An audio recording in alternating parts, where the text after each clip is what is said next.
Arie also known as Safari Arie, started in St. John's, Newfoundland on November 12, 2019. His mission? To bike the road less traveled. Today is just one pedal closer to the tip of Argentina. Hey guys, this is Brandon McCaskill. Welcome to the Safari Arie Experience. We have Arie here with us, and this is the type of episode where we kind of just talk extendedly about certain subjects. And today, Arie, how's it going, first of all? Things are going well. Good. I hope all of a sudden the dog is barking in the background. I hope Oh, that's okay. it's not interfering too much. Hopefully, well, hold on a second. Excuse me. Dog! Anyways, you never know what's going to be on this show. Yeah, no, this is the experience. And actually, I mean, I don't know what we're going to talk about, but I'm actually looking forward to these because I actually am the one that reached out to you, say, look, I miss these shows. Yeah. Sometimes I just like to ramble. This is the experience. This is where I get to ramble. And I like rambling sometimes. So, Yeah, like you were saying in the just the roadshow episode, traditionally I would bring up questions that he has no idea what I'm going to say. But today I'm going to refer to a comment that you got on our latest video, which you guys should check out, by the way. It's his newest one, from Calgary to Victoria, BC. It was awesome working on that video, by the way. It was just the scenery is amazing. You need to check it out and share it around. But there was a comment that I noticed we got 2 days ago, it says here. I'm going to read it because I think it'll make some good a good subject to talk about here. So this is this is their username, just the letter K. They said the video is absolutely wonderful. I've always wanted to do something like this across Europe. I do have one question though. How do you manage your money during a trip this long? Are you living from your savings or working during your trip? Now, I think that's a really good question because obviously when people are watching you bike across the world, how are you sustaining yourself financially? No, and actually that is a good question because a lot of people obviously dream about doing something similar, whether it's biking or backpacking or just traveling by whatever means. Basically, the quick answer, the quick and short answer is that I live from savings. This bike ride was actually planned for many, many years prior to me actually starting the bike ride. And that gave me time to save money. That being said, I don't think it's just as simple as saying I saved enough money. For people, and I guess in a way, I mean, I'm going to sort of go off, not off topic, but it's just, I think part of doing a trip like this, or for some people, it's a dream. It's a dream for most people, or a goal. And I think when it comes to dreams or goals, I think the success to a dream or a goal is extreme sacrifice. That, I guess, if you want to boil it down to something or a phrase, extreme sacrifice is ultimately how I got to a place where I was able to do this. And that does tie into the financial aspect of things, because basically from the moment that this bike ride became a dream, became a goal, which was actually in 2011 during my one and only other bike ride, 6,500 kilometers through northern and western Canada. But from the moment so during that bike ride where this new bike ride, this new dream, this new goal became a reality, basically all my lifestyle decisions and choices revolved around making this a reality. So basically it was, when it came to a decision or choice, and usually that revolves around money because most of our decisions actually revolve around money. So the question is, if something was presented in front of me as far as a choice or a decision, the question first and foremost is, does this bring me a step closer or a step further from my dream and my goal? So for example, when it comes to money, so I was a long haul truck driver for 6.5 years leading up to the bike ride, but I have not actually driven a vehicle like a car. I have not driven a car or owned a car for over 10 years. Hmm. And it was a very simple decision. Yeah. Does buying a car help me get closer to my bike ride or further? Well, you factor in the expenses of gas, repairs, insurance, and all that kind of stuff. It's like, well, that's taking money out of my savings, out of my bank account. So I think first and foremost, it's, I mean, if you actually have a dream or a goal, the question is what are you sacrificing to get there, Hmm. kind of deal. And Yeah. so ultimately it's like I said, it's one step further, or a step closer, or a step further from your dream or goal. And like I said, most of those decisions revolve around finances. And so by making those sacrifices, and do those sacrifices hurt? Yes, of course they do. There's an inconvenience to sacrifice. That's why they call it a sacrifice. Right. And so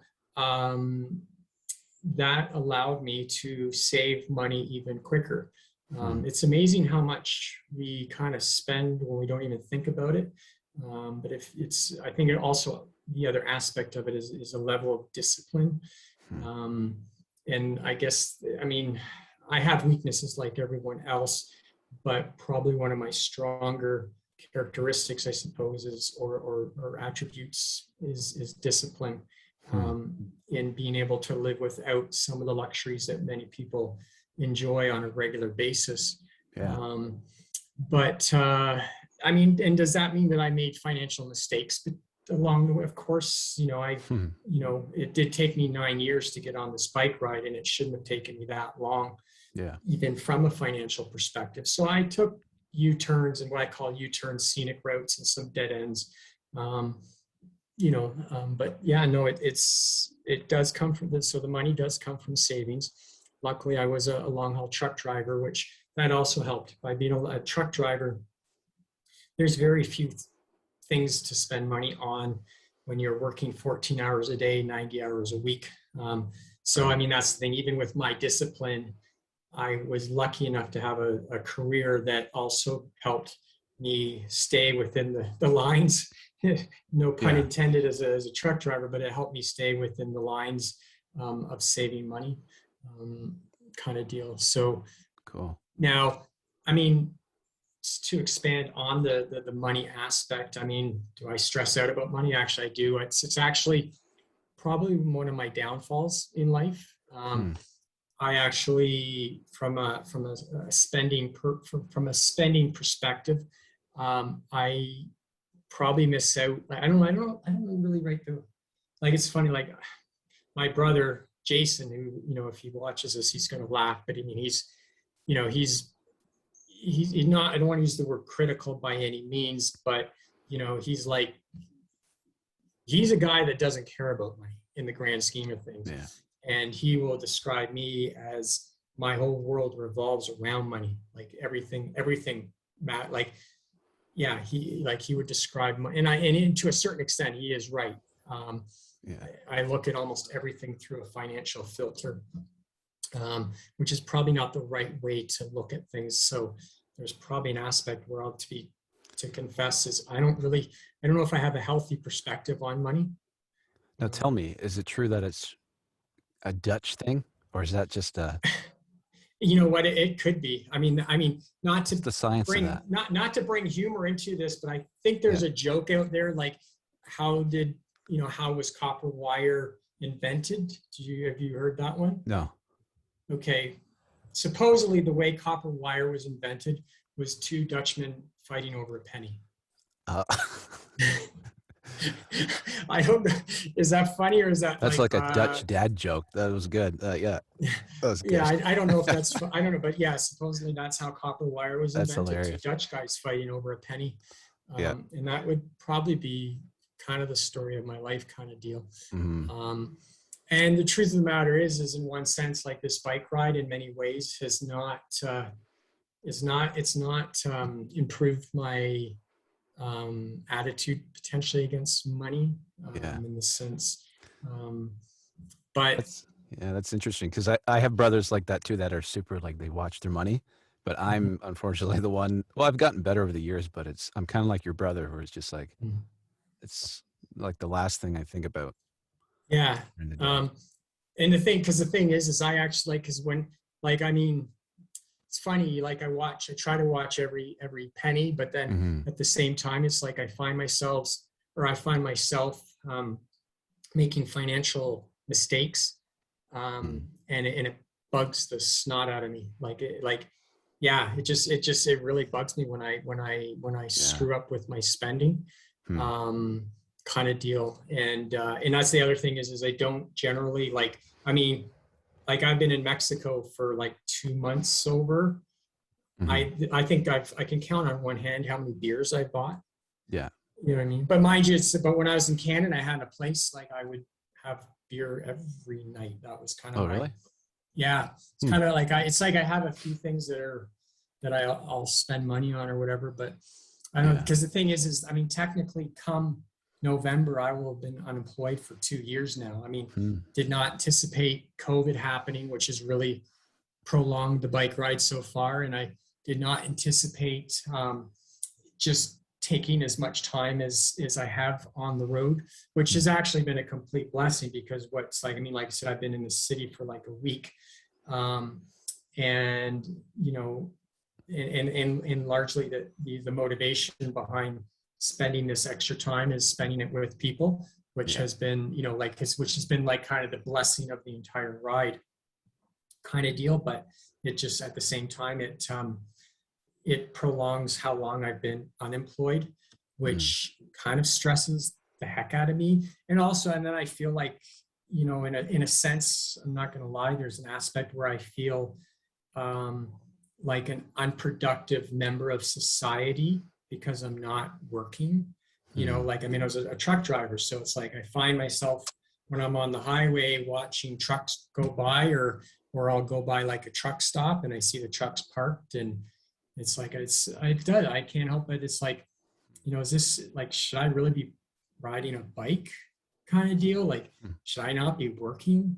You know what I mean? Like Yeah. there is a bit, I mean, it's not a huge internal struggle because I'm able to see the bigger picture of what this ride is accomplishing. Hmm. But there is like there's that, I mean, because we are wired to work. I mean, that is, and not that we are supposed to work ourselves to death, but in order to feed ourselves, in order to be productive members of society, to provide for family, whatever, Hmm. I don't know if we're commanded to work, but we are, that's part of our design as a human being to work. Hmm. Um, and so I cannot deny that internal design perspective. Yeah. Um, Oh, cool. so, And we were talking earlier about that comment there from the person, and they kind of left it with two options. But there's probably a third option that people wonder about, and is it that is there people that support you during your ride? Like, is there any oh, sponsorships or? um, yeah, well, I mean, that would be nice in the grand scheme of things. I mean, well, like there's a couple of things. Like one, I have I've saved for this ride for many years. Right. I hope I've saved enough Mm. because, like I said, the ride has I don't want to say drag, but for lack of a better word, the ride has dragged out longer than anticipated in the sense, I'm in northern Mexico. I should probably be in Nicaragua by now, Mm. um, kind of deal.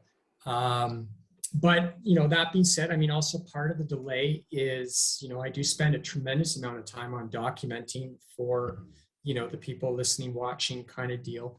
I spend probably 30 hours a week documenting the ride. Mm. Um, and so that also then that adds to the expense. I mean, people don't realize like the YouTube, I mean, and thank you. And thankfully, your services towards this YouTube channel and growing it, are basically, your free time kind of deal. But from a perspective of cost, every month is $30 to cover the cloud service Dropbox in Yeah. order to send all my GoPro footage to you so that you can turn it into these really cool, amazing videos. Well, that's like $360 a year just to share Yeah. footage, kind of deal, which comes out of my pocket. Yeah. So there are, so there are expenses, and then there's website. I mean, my website is, I think it's like $20 a month. Oh, is it? Yeah. So that's Wow. that's $240 a year. Plus, if something goes wrong with my website, I have to pay that guy, Wow. kind of deal. Um, if I don't have a host, then I have to get a hotel. Well, in Mexico, in Canada, United States, I would try to get a campsite or whatever, like to work on stuff, which then costs money. In Mexico, I need to get a hotel room if I don't have a host.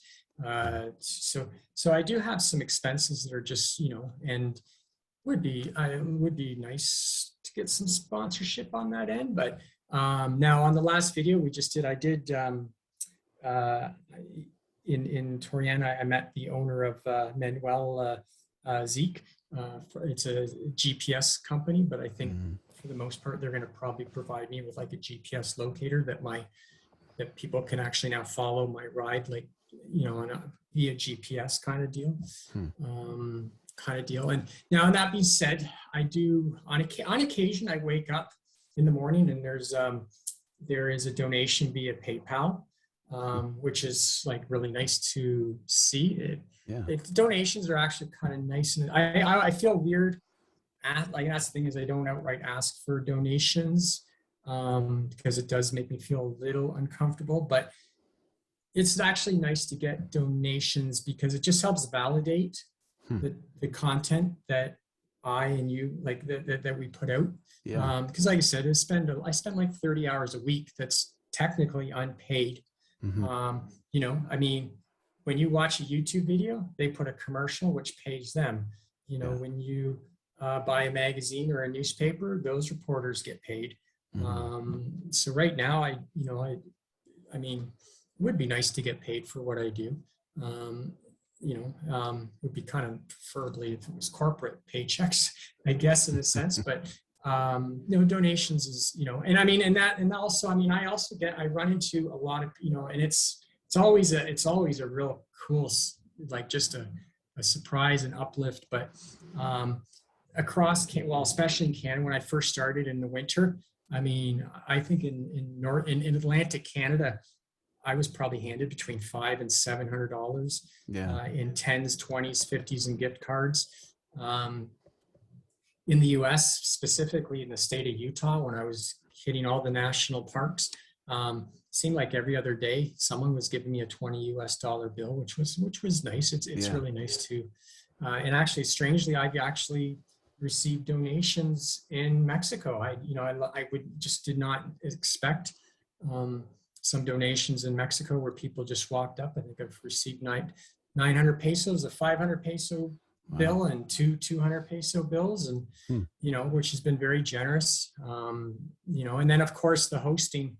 When someone hosts me, that obviously makes a huge difference to That's my a donation expenses. in itself. Yeah. Yeah, no, it is, and I mean, generally my hosts are they're completely generous to the nth degree. They won't let me pay for.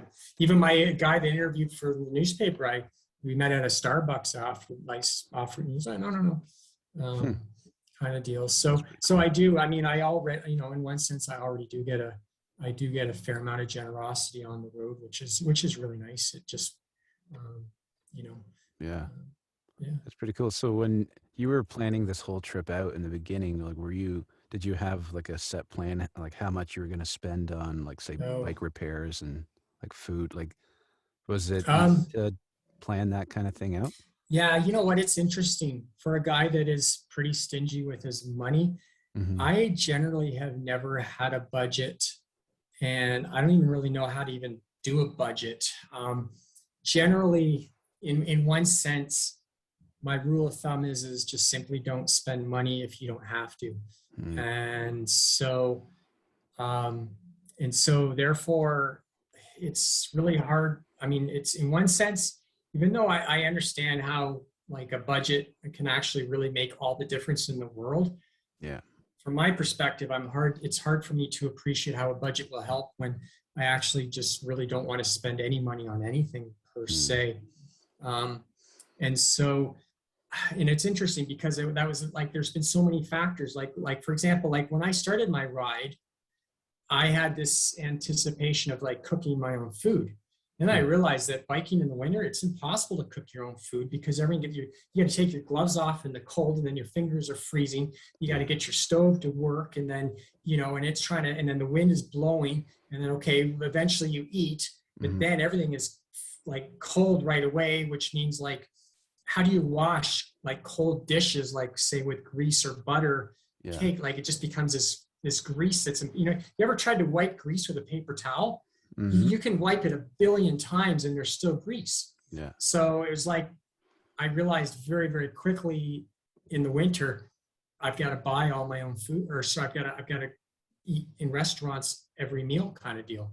And so that kind of, that would have thrown that budget out. Kind of deal. And then, then when spring hit, like basically through the rest of Canada and through the US, I basically cooked probably 95% of my meals to save money. And that would have made a huge difference. Sometime when you're biking through a city, though, I would have to go to McDonald's because there'd be just too many restaurants in just the senses, the smells. It's like you can't bike through a city without going for an extra meal kind of deal. And then in Mexico, then I discovered it's like I can't cook my own meals in Mexico because they don't sell. You walk in a grocery store in Mexico, they don't have the same foods. You can't find chunky soup anywhere in Mexico. Craft dinner is available at Walmarts, but Walmarts are few and far between. So basically now, once again, all my meals are being eaten in restaurants. The other thing, but now one way I also tried to save money in a huge way was just like through stealth camping. Like in the grand scheme of things, from a campground perspective, the last campground I had was actually north of San Francisco, which would have been mid-December. So the last campground I actually paid for was in mid-December kind of deal. But now the other thing is now from spending, I come into Mexico, and there's a lot more cities. Like in the US, I did not go through very many cities, and most of the cities I had a host. But in Mexico, there's a lot more cities. Well, now I have to get a hotel. So that's actually, so I actually, from a spending perspective, I have a feeling that by the time I'm done in Mexico, I will actually be spending more money per day than I did through the US, because I'm now eating now. I mean, in one sense, it's like the meals are cheaper, the hotels are cheaper, but it's like, but there's still expenses that I did not have in the US. So I'm eating like tacos for breakfast and for supper. I'm also drinking a whole lot. I can't, in the US and Canada, 98% of my water, for example, is all free out of a tap. Well, now I have to buy bottled water that I didn't have to buy in the US. And then also because I'm in warmer temperatures, I'm drinking a lot more, which, instead of say drinking 2 liters of liquids in the US, most of that being free because it's water, now I'm drinking like 4 to 5 liters in Mexico, and I'm paying for all of it kind of deal. So how about some like entrepreneurial idea? Have you had any ideas of how you could be making money while being away? When I was in Creole, like about a month ago, by now, I did learn how to make jewelry because I was interested. Like, because like I said, I feel weird like asking for donations, because in one sense it's like I'm on this adventure, and if you're going to be on an adventure, you should sort of pay your own way, more or less. And so, I am looking for ways that I can finance myself, and I did learn how to make jewelry as a possibility for that. In Creole was at one of my stops after Copper Canyon about a month ago, and I haven't really been. I from our one road show we did, I explained it when I got to Chihuahua. I was going to attempt to set up for the first time to see how that might work, and within 30 minutes I was kicked out of the main plaza by the municipal officials. And then this has kind of been my first main city, but I have a host, and I always prioritize and focus my time with my host.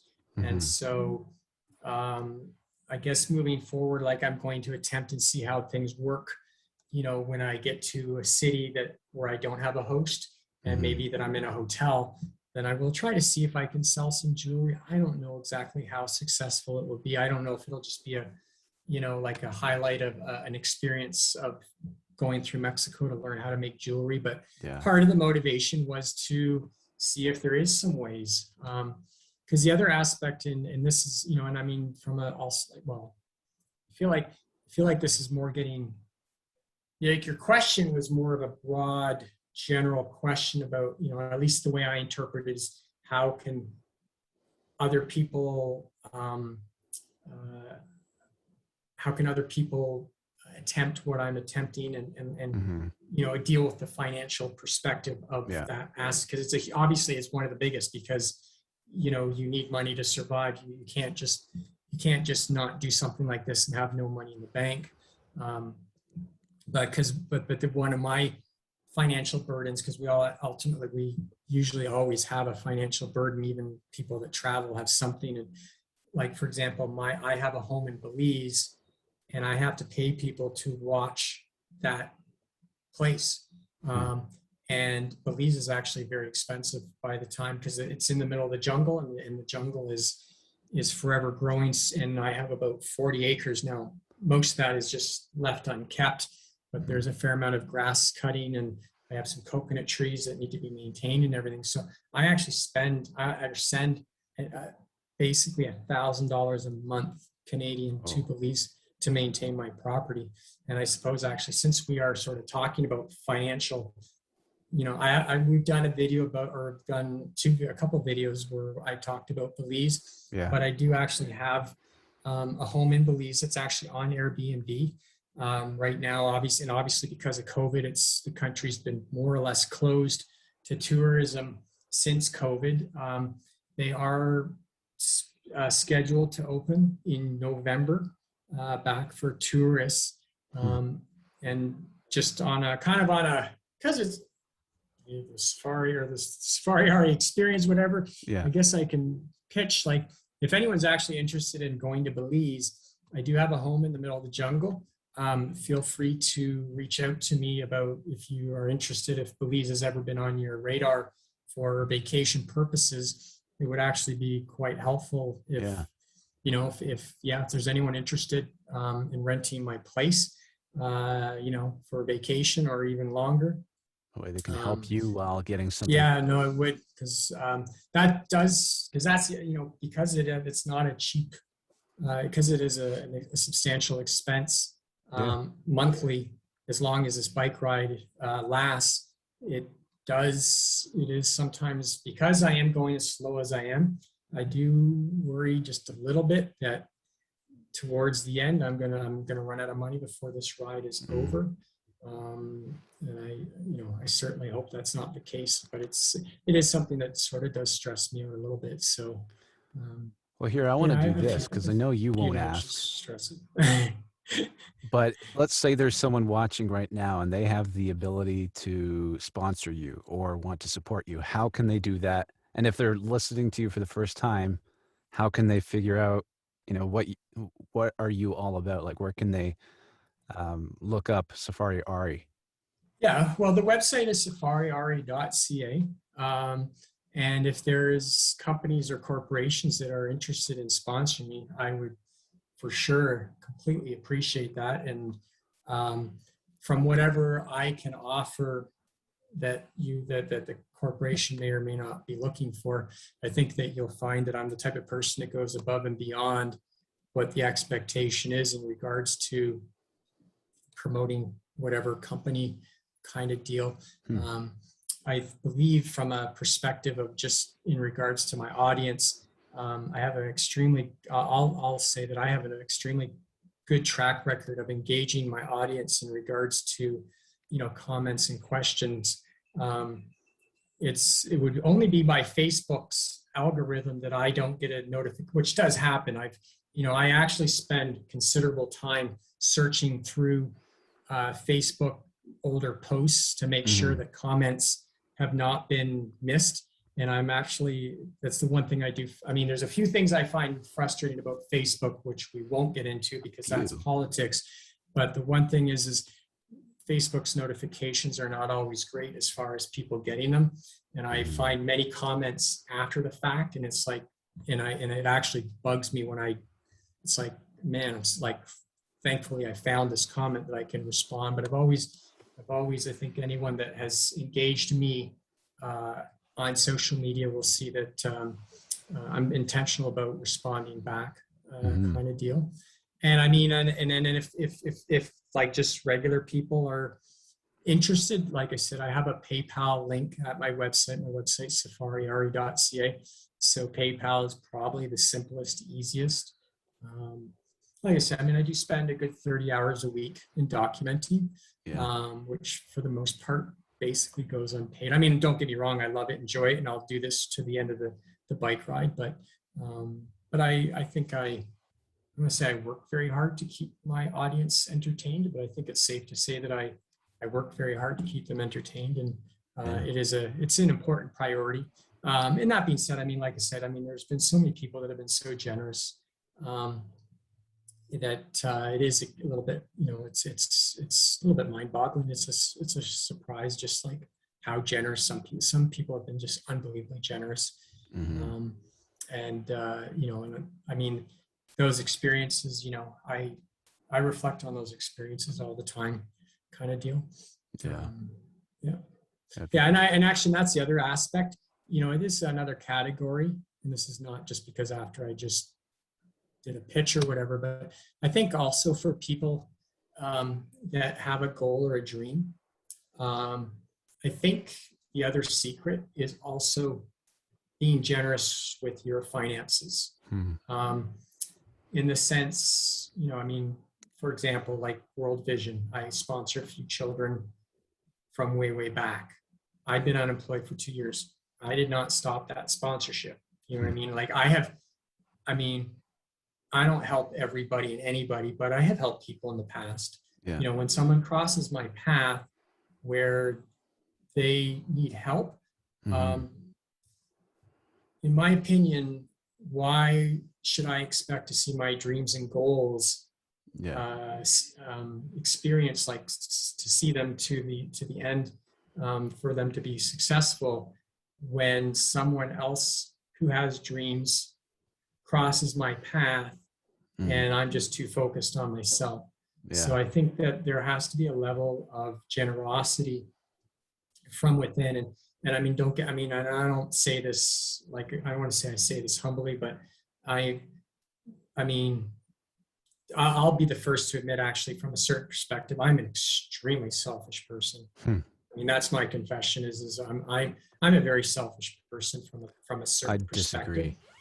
Well, no, I mean, not to make light of it, but it's like, you know, like when I was younger and people, well, I mean, I didn't really drink coffee, but people, you know, when you have a workplace and people buy coffee for everyone, it's like, it's like, no, I don't want a coffee, because if I take a coffee, then it's going to be my turn to bring it for everyone. And it's like, I don't know where people get the money to buy coffee for everyone.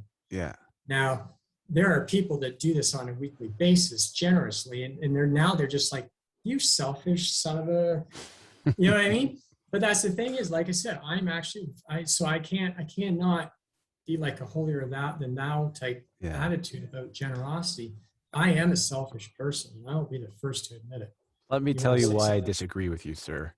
Because you're the type, like, you and I talk a lot via Facebook message, and Ari will always kind of give me updates with what's going on. And just a couple weeks ago, I think it was a couple weeks ago, you messaged me and you told me about a homeless person that you helped out.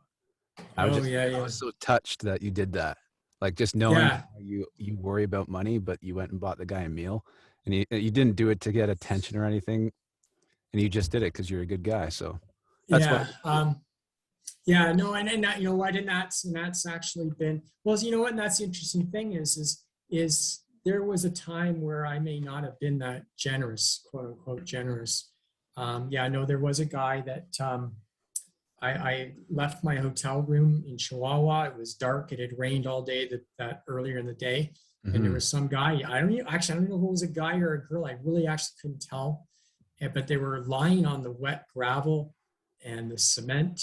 and like, and I don't even know, like I said, and I walked out to get something to eat, and it just like, and I mean, there was a time where like I would have easily been that guy that just would have walked past. And I don't Mm. help everyone, of course, and so I'm not Yeah. even going to pretend to be.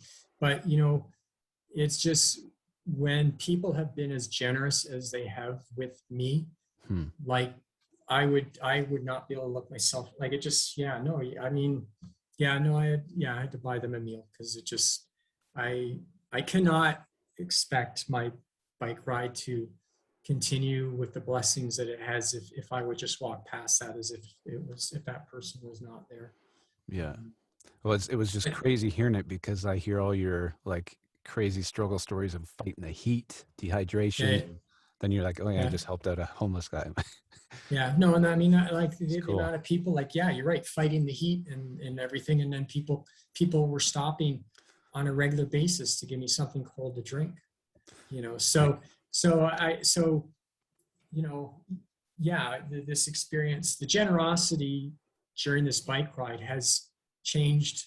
Has given me a different perspective of when there's a need. I'm more because of how spontaneous people are. Because a lot of times, the generosity from people that I have, the generosity I've received from people has been so spontaneous. It's been a Mhm. shock to my system where it's just you just did not expect it. And so it really, when you have those experiences that like are a shock to your system, that shock, I guess, I don't know, lack of a better way of putting it, that shock, when a situation is all of a sudden put in front of you, it sort of helps, I guess, retrain the way you respond to a situation. And so, but yeah, anyways, I'm just sort of saying that, especially from a financial perspective, if you're trying to reach a goal or a dream, um, I think part of the success of that actual happening is a level of generosity to when someone crosses your path with their own dream or goal, that you perhaps have a part to play in that, which may be financial, and it Hmm. may hold you back period, or might hold you back for a time for reaching your goal and your dream. But Yeah. I think it's an important aspect of reaching your goal and reaching your dream is helping others along the way. It's what it's got me thinking about is because I do voiceover full time, and there's a small community of voice talent that I hang out with, and I created a group of because usually you got to pay for coaching, right? And Okay. Yeah. marketing and all that type of stuff. But I created this group with a bunch of people that just wanted to give what they knew. And so Okay. now we got this community of people that is just continuous giving. And like you say, what you're saying is Yeah. generosity, just continuing to just Yeah. pour out to people. So that's Yeah. really key. That's cool. Yeah. That's just what I Yeah. had in me thinking about. But but cool. This has been a great conversation. Thanks, Ari. Appreciate it. Yeah. It's And I think we've gone on long enough. I think it's been almost half hour maybe. But thank you guys so much for watching. Please subscribe. It really helps. That's a free way to support Ari. Hit that subscribe button, yeah. ring that Yeah. notification bell. And what else? Did I forget anything? Well, I would just maybe in conclusion, just if anyone wants to reach out, like more from a question perspective, or just, what I mean, like I Yeah. really actually do enjoy engaging people. Hmm. That's where, I mean, in one sense, like from like you, because you brought up the whole donation thing, it's like the one thing I cherish above all else is connecting and interacting with people along my Yeah. ride. Um, that pays tenfold in dividends than anything else. So it's funny, like in the interview this morning, like the guy was talking about, about all the different places I get to visit and all the different things I get to see. And like I said, my host's brother Roger was, he was the translator, and I was basically the way I explained it. I said, like, for example, I said, there's going to be a million waterfalls and there's going to be a million views and a million statues to take photos of moving forward. I said, like for example, like Roger, it's been just such an amazing experience of just getting to know his story and everything. I said, like I Yeah. said, Roger, I said, there's only one of you. Hmm. So That's I good. would far rather spend my time with you than go see another waterfall, Yeah. or, you know what I mean? And I think also, like, for example, for people that are considering like a multi-year traveling experience, is that the experiences with the people is going to far outweigh, the different sites. And that's what's actually amazing about being on a bike, more so than anything else, because it really, really attracts the attention of the locals, Mm. kind of deal. And Yeah. so, I always put the experiences over, that's ultimately the priority of the bike ride, is the personal experiences, um, kind of deal. Yeah. But yeah, so if anyone wants to engage me with questions or whatever, that We'll would be read them on. awesome. Yeah, we will read them on air. Awesome. Thank you guys so much. And again, if you're not subscribed, hit that subscribe button, and we'll catch you in the next episode of the Safari Arie Roadshow and the Safari Arie Experience. Bye for now. Later.